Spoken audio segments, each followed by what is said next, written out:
Artinya zaman kita hidup pun sebenarnya kita tidak bisa ngelola kehidupan itu tidak bisa. Nah kalau sama nggak bisa, nanti setelah mati juga tidak bisa. Ya sudah, ketika kita hidup yang ngelola juga Allah, ketika mati juga yang ngelola. Bedanya apa? Nah, ini di sini terus kita dilatih inna sholati wa nusuki wa mahyaya wa mamati lillahi rabbil alamin. Tapi kenapa kita ragu terhadap kehidupan setelah kematian? Karena ketika kita hidup seakan-akan kita tahu cara hidup. Makanya Allah itu tersinggung betul ketika ada orang merasa bisa ngelola cara hidupnya. Makanya kata Allah, kalau gojlok orang-orang yang kepedean itu, kalau kamu top, mbok jangan mati. Itu falaula in kuntum ghairu madinin tarji'unaha in kuntum shadiqin. Kalau kamu merasa top itu jangan mati. Di mana-mana mati itu tidak top. Falaula idza balaghatil khulqum wa antum khina idin tanzur. Mbok ketika nyawa kamu sudah sampai kerongkongan, kamu tarik lagi supaya kamu tidak mati. Mati itu tidak top. Katanya kamu top kok. Mati. Jangan mati. Kalau top itu jangan mati, jangan miskin, jangan tua, jangan jadi jelek. Pokoknya top terus gitu. Itu digocol sama Allah. Tapi orang itu lupa bahwa nah ketika sehat begini kita seakan-akan ngelola kehidupan. Nah gara-gara merasa ngelola seakan-akan kalau mati lalu saya gimana ya kalau mati. Nah cara berpikir masyarakat gini, kalau kampung ini mau dibalik sama Allah, mau ada adab, logikanya yang tahu akan ada adab itu pasti sudah pergi. Padahal Nabi Yunus pergi ini bukan karena takut adab, mangkel. Nabi Yunus itu minggat tadi abaqo itu. Abaqo itu kalau dalam bahasa Arab pergi gak pamit ya. Kalau orang Jawa bilang minggat. Kalau itu sebenarnya saking mangkelnya, saking emosinya, beliau akhirnya meninggalkan kaumnya tanpa pamit. Tapi kaumnya itu menjadi tahu bahwa ini serius Yunus. Buktinya dia agak berani di kampung, berarti mau ada adab betul itu. Dan efek positif dari teori itu, teori kultur tadi. Akhirnya mereka tobat. Saat itu juga mereka wiridan di lapangan, terus semua kesalahannya diselesaikan. Sampai ada rumah yang sudah dibangun permanen karena di tanah tetangga, dirobohkan saat itu juga. Bahkan ada batu yang dulu nyuri, satu dua batu yang dulu hasil nyuri, saat itu juga dirobohkan, dikembalikan sama hari itu semua kedoliman diselesaikan. Ini penting saya utarakan, jadi tobat itu tidak hanya istighfar. Kalau istighfar ribet, tobatnya orang punya utang terus istighfar gitu kan ribet. Kan ribet itu. Ada punya utang terus minta maaf itu kan ribet itu kan, harus diselesaikan itu. Tobat. Tobat diterima sama Allah. Batas akhir finish dari harusnya ada adab, misalnya Senin, Selasa, Rabu, harusnya Rabu itu sudah kena adab, ternyata Rabu itu tidak kena adab. Nabi Yunus sebetulnya juga penasaran kampungnya itu kena adab tidak, dilihat dari jauh ternyata tidak, tambah kecewa dia. Gitu. Wah ini saya kalau pulang pasti dibunuh karena saya jaga pembohong. Di masyarakat situ ada aturan siapa yang bohong dibunuh. Padahal Nabi Yunus ngumumkan nanti Rebu ada azab. Kira-kira gitu. Ternyata Rebu itu udah ada azab, makanya dia sudah di batas kampung kembali minggat lagi karena nanti pulang pasti dibunuh karena dia ada kebohong. Ya akhirnya masyhur itu, terus dia ikut nelayan sekenanya, yang penting lari dari kampung, ikut nelayan sekenanya. Zaman itu, ini saya ulang lagi zaman itu. Nanti ini efeknya nanti ke tauhid. Zaman itu para nelayan tuh kayak sepakat. Kalau ada kapal atau perahu kok mau tenggelam, itu pasti ada yang minggat. Hanya minggat itu pergi tidak terhormat itu. Terus fasahama fakana minal mudkhadin. Nah dulu tuh orang sudah punya peradaban. Ini cerita kultur, sudah punya peradaban. Punya peradaban. Ya sekarang gini, kalau nyemplungkan salah satu kan tidak adil diundi. Ternyata yang keluar dia Nabi Yunus. Terus mereka tahu ini orang nggak pantas dikorbankan karena Nabi di mana-mana itu ganteng. Memang Allah itu punya sunat unik. Nabi itu harus paling ganteng di kampungnya. Nasabnya juga harus paling baik. Kabar-kabarnya juga istrinya harus paling cantik. Itu memang aturannya gitu. Nggak tahu saya. Dulu saya juga janggal. Kenapa Nabi aturannya harus gitu? Angen-angen di pemimpin LU izin itu. Maksudnya Misalnya pemimpin dia masak keriting itu kan piye gitu rasanya terus. Jadi Nabi itu pasti itu paling ganteng di kampungnya, terus dari nasab ya terbaik, terus rata-rata istrinya itu ya selain solihah itu ya paling ganteng. Karena ya dibully kan, sowar tidak jadi Nabi, bujone kan ya ribet kalau misalnya ada yang bully gitu kan juga ribet. Singkat cerita terus dia akhirnya ditenggelamkan, dibuang karena beliau seorang Nabi, faltaqamahul khut. Beliau ditelan ya. Iltiqam itu tidak digigit, ditelan ya. Karena ditelan beliau tidak mengalami dikunyah, ditelan. Iltiqam itu ditelan. Karena beliau seorang Nabi di dalam batnil khut itu di perut. Itu dia wiridan. Dan barokahnya wiridan itu perut ikan ini menjadi masjid. Dia nyaman di situ nyaman karena terus ngalami karomah lah. Andekan wali itu ngalamin karomah. Nah kesimpulan dari cerita ini itu apa? Masyarakat itu akan selalu dengan kulturnya sendiri. Para nabi juga punya kultur sendiri. Dan Allah yang mengelola itu semua. Saya ulang lagi, Allah yang mengelola itu semua. Makanya terus dua kultur ini kalau Allah menghendaki itu gampang sekali. Akhirnya yang terjadi apa? Nabi Yunus jadi kasih sanksi Allah karena pergi tidak pamit. Masyarakatnya justru enggak karena tobat. Dan tobatnya masyarakatnya ini karena kekeliruan Nabi Yunus. Keliru dengan makna bukan dosa. Andai kan Nabi Yunus saat itu kok di rumah ingin menyaksikan adab, itu masyarakat mesti gak percaya kan ada adab. Mau ada adab kok dia di rumah gitu. Jadi unik, Allah cara ngelola masyarakat itu unik.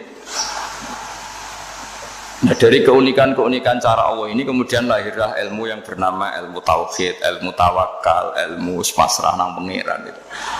Karena kemarin pas Pak Yusuf sama Bu Sulis sowan saya itu tak beri cerita agama itu milik Allah. Sehingga teori yang dikatakan manusia itu ya teori saja, tetap semua itu di tangan Allah. Ya saya saat itu cerita, misalnya saya ditanya, ini besi, materi besi dengan kaca itu kuat mana? Mesti kita menjawab kuat besi. Tapi saya yang mengendalikan besi dan kaca.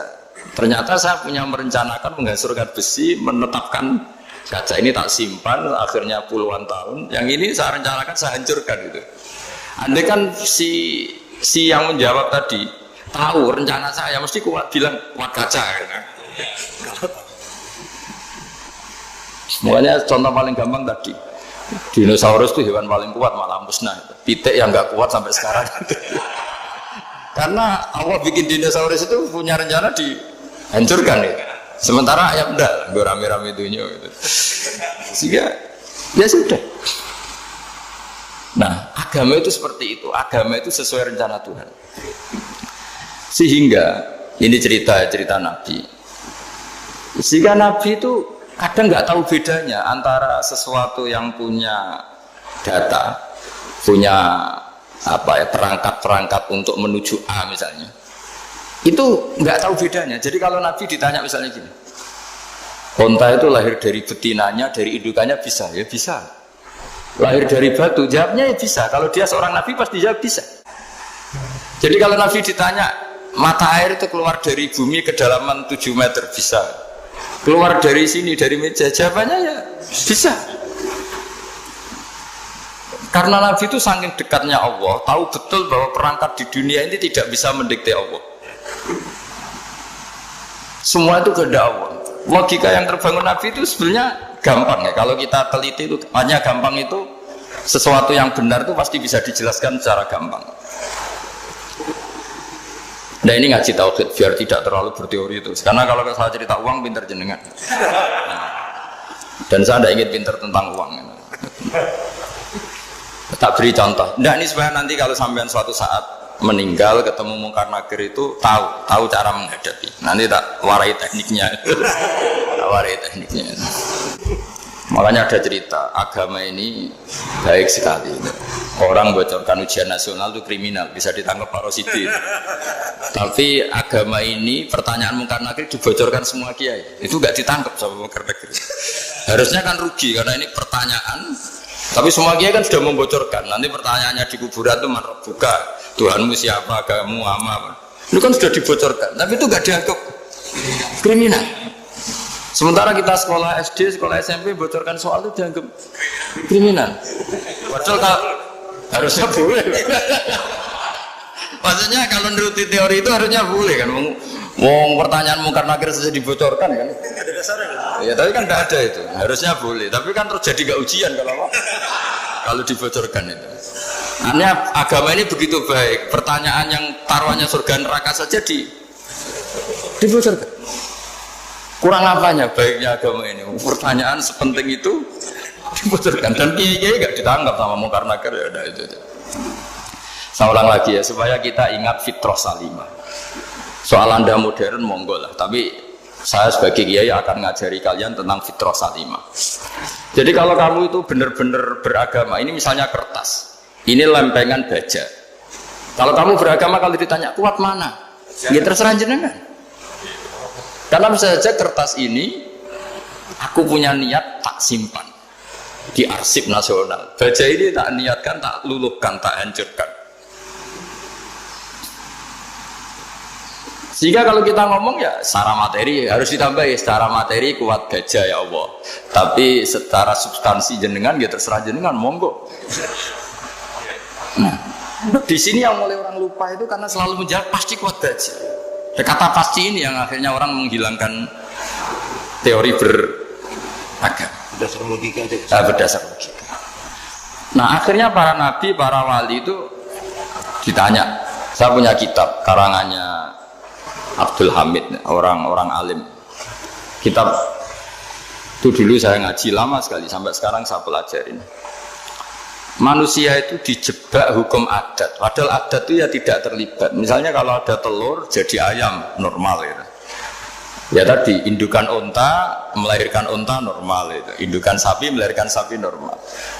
Tapi kalau para nabi itu bilang ya nggak normal, nggak normal artinya tetap ada kekuatan Tuhan. Indukan unta tahu apa tentang unta? Dia punya kekuatan apa? Bisa melahirkan unta, bisa menciptakan unta di perutnya, bisa ada jantungnya, ada paru-parunya, ada ususnya. Dia bisa apa? Di situ ada tangan Tuhan. Itu. Karena para nabi cara berpikir gitu melihat tembok ya sama. Tembok sama indukan unta itu sama, sama-sama mungkin mengeluarkan unta. Sehingga ketika Nabi Soleh ditanya, bukti apa kekuasaan Tuhanmu? Apa bisa mengeluarkan unta dari batu besar ini? Jawabannya Nabi Soleh ya bisa, ya bisa. Dan mukjizatnya Nabi Soleh masyhur itu keluarlah unta dari batu. Karena secara teori ya tadi coba unta indukan apa seorang profesor, apa seorang ilmuwan sehingga bisa menciptakan anaknya itu. Apa dia terlibat dalam menciptakan jantungnya, paru-parunya, ususnya kan tidak juga. Telur bisa apa coba? Gobloknya bukan main telur itu kan. Tapi bisa mengeluarkan ayam, dia bisa apa? Nah, para nabi, para wali itu tahu semuanya itu kekuasaannya Allah.